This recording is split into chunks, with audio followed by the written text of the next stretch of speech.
TikTok is the sixth most downloaded app in the world, with 800 million users. Some 30 million of them are in the United States. That's fewer than 5%. And almost half of TikTok's entire user base is between the ages of 15 and 25.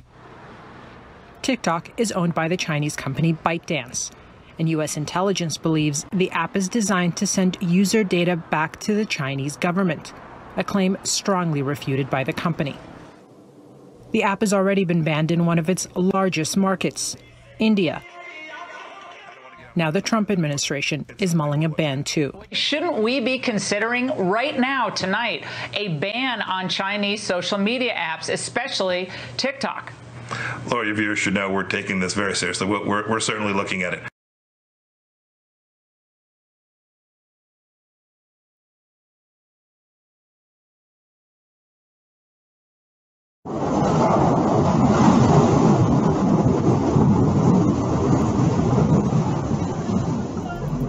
Eleven persons were crushed to death when a giant crane collapsed at Hindustan Shipyard Limited in Andhra Pradesh's Vishakhapatnam city on Saturday morning.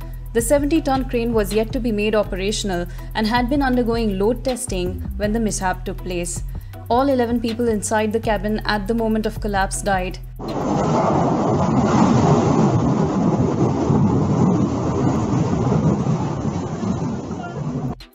HSL had outsourced the operations of the crane to Greenfield Company, which co-opted lead engineers and Quad 7 Company for maintenance operations. A probe is underway to investigate possible negligence on part of the officials.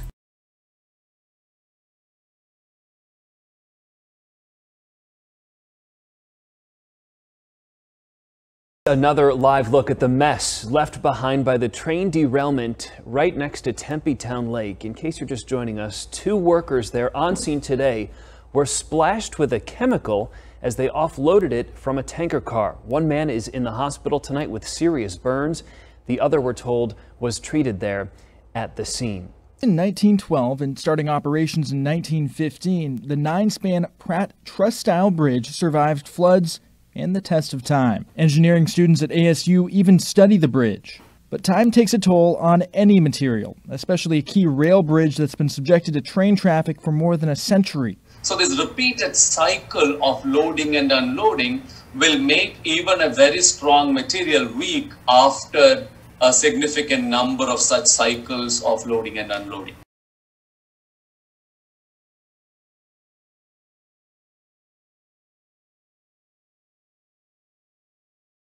2 Johannesburg women will have to explain to the police how 2 other women drowned during a traditional ritual in the Yukske River this morning. This news coming through to us a short while ago.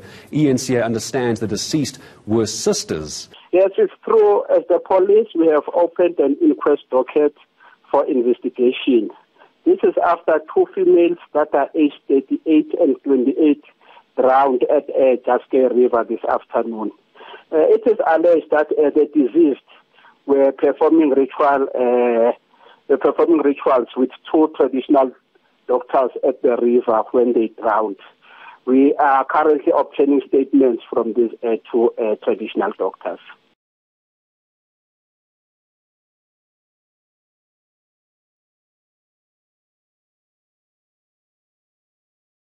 The allegations were raised at a meeting of the Belarus Security Council. The head of the state security agency said 32 Russian citizens have been detained. And they were members of a private security company, indicating they were mercenaries. President Alexander Lukashenko said he was demanding an immediate explanation from Russia. I'm already seeing the reaction by the Russians. They're already making excuses, saying things such as, "We invited them here." It is obvious dirty intentions have to be justified. Belarus media reports say up to 200 mercenaries were in the country suspected of planning to destabilize the country ahead of presidential elections on August the 9th.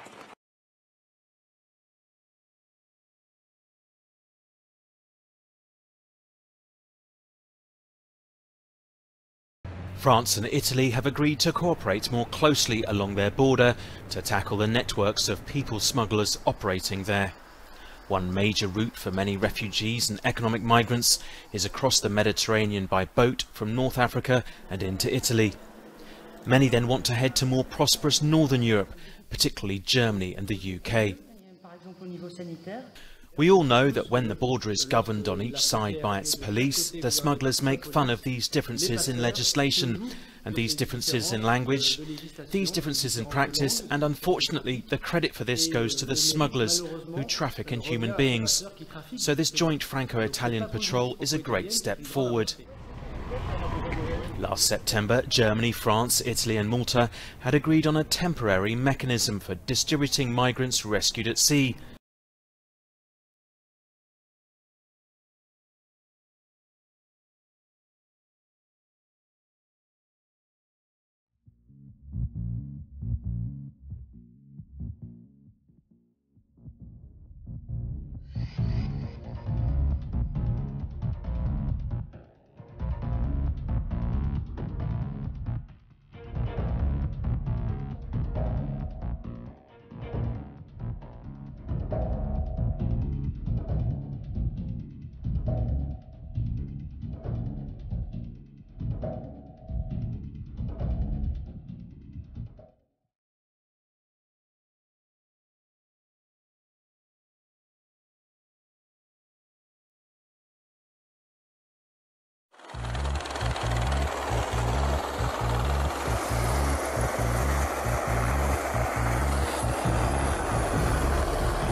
An army of cameramen filming the latest development in the fight against the virus in the south of Serbia.